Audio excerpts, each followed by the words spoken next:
مصری فی من پختہ 3 روپے 12 آنے، بیل فربا فی راس 2 روپے، بکری فربا فی راس 1 روپیہ، بھینس فربا فی راس 2 روپے، مرغ آدھا آنے، بکری کا گوشت آدھا آنے۔ ابن بطوطہ اپنے سفرنامے میں بنگال کی سیاحت کے متعلق لکھتا ہے، بنگال میں گرانی کے زمانے میں 1 روپے کا 3 من چاول فروخت ہوتا تھا، روئی کا کپڑا 1 روپے میں 30 گز تک تھا، ایک خاندان عزت کے ساتھ 5 روپے ماہوار میں بسر کر سکتا تھا، ایک سوار میں گھوڑا سائس اور سپاہیوں کے آگرے سے دہلی تک 1 روپے میں سفر کر سکتا تھا۔ ٹامس کو رائٹ جو شہنشاہ جہانگیر کے زمانے میں 1612 میں آیا تھا، کہتا ہے کہ 1 آنے میں ایک آدمی 1 دن نہایت آرام سے گزار سکتا تھا۔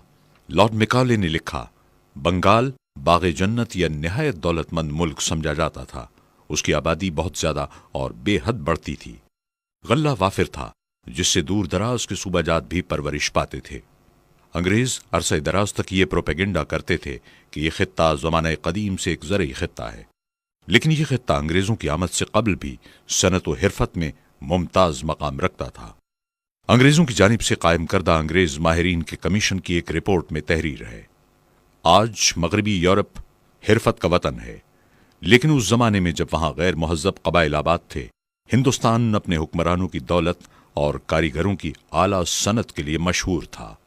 تھورنٹن نے اپنے سفرنامے میں لکھا، یہاں چاروں طرف صنعت و حرفت کے کاروبار جاری تھے، یہاں کے باشندے دن رات اپنے کاروبار میں مشغول رہتے تھے، یہاں بڑے بڑے لائق کاریگر اور صناع موجود تھے جو یہاں کی خام پیداوار سے اتنا نفیس اور عمدہ چاول تیار کرتے تھے کہ جس کی دنیا بھر میں مانگ ہوتی تھی۔ مغرب اور مشرق کے تمام ممالک ان اشیاء کو بڑے شوق سے خریدتے تھے اور دنیا کا کوئی ملک ان کی برابری نہیں کر سکتا تھا۔ یورپ اور فرانس کی حسینائیں یہاں کا تیار کردہ لباس استعمال کرتی تھیں۔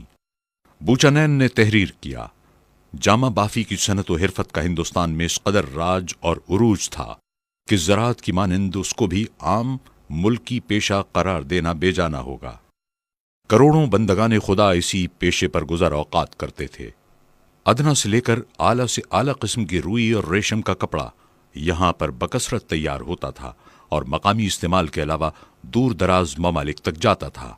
ہندوستانی ململ، اطلس، کمخاب، جامہ دار، چکن اور چھینٹ نفاست و خوبی میں اب تک ضرب المثل اور زمازد ہیں۔ پارچہ بافی اور دیگر صنعتوں کی ترقی یافتہ حالت تو بخوبی مسلم ہے، لیکن یہ سن کر شاید تعجب ہو کہ اس زمانے کے لحاظ سے ہندوستان کے لوگ بحری جہاز سازی میں بھی خوب ہوشیار اور ماہر تھے، اور جہاز سازی اور جہاز رانی ہندوستان کا قدیم پیشہ اور صنعت رہی۔ پروفیسر ولسن نے لکھا، لوہا ڈھالنے کی صنعت انگلستان میں صرف چند سالوں سے ہے، جبکہ ہندوستانی لوہا ڈھالنے اور سپاٹ فولاد بنانے کا کام نامعلوم زمانے سے جانتے ہیں۔ 1670 میں ایک انگریز نے ایسٹ انڈیا کمپنی کے ڈائریکٹر کو لکھا، پرانے اور بہترین قسم کے ساگوان یہاں بکثرت موجود ہیں، بہترین لوہا بھی وافر دستیاب ہے، اور کاریگر ہر قسم کے بولٹ، کیل اور لنگر وغیرہ بناتے ہیں۔ یہاں کے لوہے کو بڑی مہارت سے تیار کر کے مضبوط جہاز تیار کیے جاتے ہیں۔ 18ویں صدی کے اواخر میں لارڈ ویزلی نے کمپنی ڈائریکٹر کو لکھا، کلکتے کی بندرگاہ میں 10,000 ٹن کے قریب جہاز موجود ہیں جو ہندوستان میں تیار ہوتے ہیں اور ان میں انگلستان کو مال بھیجا جا سکتا ہے۔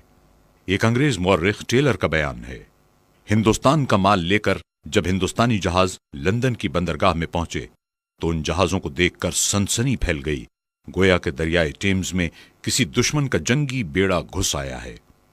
انگلستان کی جہاز سازی کی صنعت کے کرتا دھرتا لوگوں نے دہائی دی، For God's sake, don't allow India خدا ships کے to لیے sail ان in our ہندوستانی waters. جہازوں These کو are so ہمارے big پانیوں and میں strong آنے that سے روکو۔ nobody will use ان کی our پرشک ships و for سخت transportation and مضبوطی اور کیپیسٹی کو دیکھ کر کوئی شخص بھی انگریزی جہازوں کو بار برداری کے لیے استعمال نہیں کرے گا۔ ہماری نسلیں فاقوں کا شکار ہو جائیں گی، انگلستانی جہازوں کی صنعت بے موت مر جائے گی، یہ ہندوستانی جہازوں کا مقابلہ نہیں کر سکتے۔ اور پھر حکم شاہی کے مطابق ہندوستانی جہازوں سے بار برداری کو روک دیا گیا۔ ہندوستان قدیم زمانے سے روحانی پیشواؤں کا مرکز رہا ہے، اور انہی کا اثر تھا کہ انگریزوں کے عروج تک یہاں کے عام باشندوں کا اخلاق اور کردار اعلیٰ اقدار کا حامل تھا۔